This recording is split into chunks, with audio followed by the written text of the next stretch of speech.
President Museveni fits the perfect description of a dictator. But do you know why after 40 years, he has never been prosecuted by any international court? Listen, the textbook definition of a dictator is as follows. Number one, they are a leader that concentrates power in their own hands.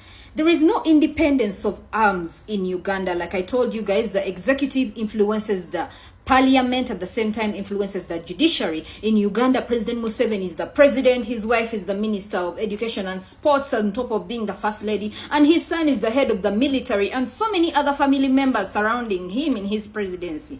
Number two, they are a leader that remove any kind of opposition. In Uganda, we can look at Dr. Kizza Besigye, currently in prison, Robert Sentamu, the current opposition leader, Bobby Wine, has also been arrested several times and still continues to face prosecution. Number three, they are a leader that use security and violence to control the people. I don't need to explain that, because in Uganda, it is the norm for UPDF soldiers, who are the people's police, army actually, to be walking around with guns, policing the people on a daily basis. Number four, they are the leaders that actually remain in power beyond what is democratically allowed.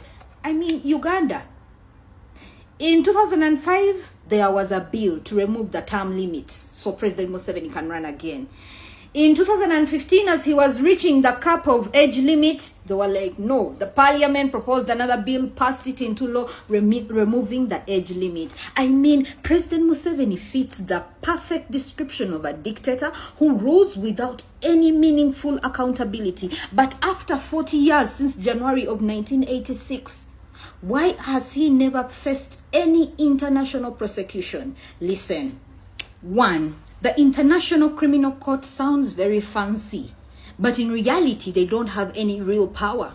They don't have armies, and so they cannot arrest individuals. Instead, they rely on their member countries to invite them in case of war crimes and crimes against humanity. For example, earlier, President Museveni actually invited the ICC to prosecute Kony, who was the leader of the Lord's Resistance Army. Secondly, they also depend on the UN Security Council recommendation. For example, in 2007, after the post-election violence in Kenya, they issued warrants for President Ruto, who was the deputy of then President Uhuru Kenyatta. You're following. Secondly, President Museveni has made himself strategically useful. The United States uses the Uganda People's Defense Forces, UPDF, to fight in their AMISOM group in Somalia against the Al-Shabaab. And this has been going on for God knows how long.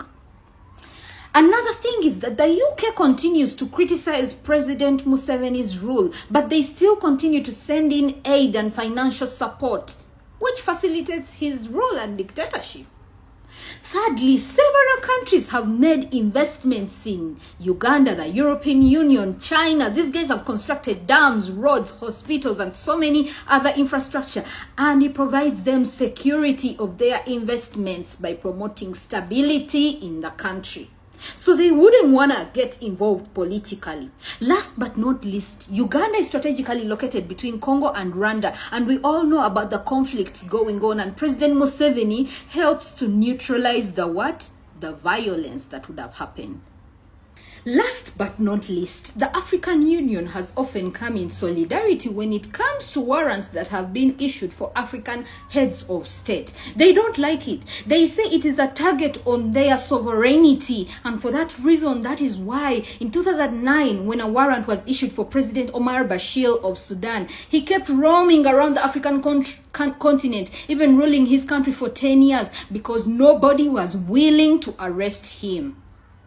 And finally, a lot of people say and criticize that as much as Ugandans have suffered, people get killed in the Rwenzururu and others prosecuted because of their politics, it is nothing big enough, significant enough to attract international intervention. And that is why the word dictator might sound politically exciting, but it doesn't hold any legal waters.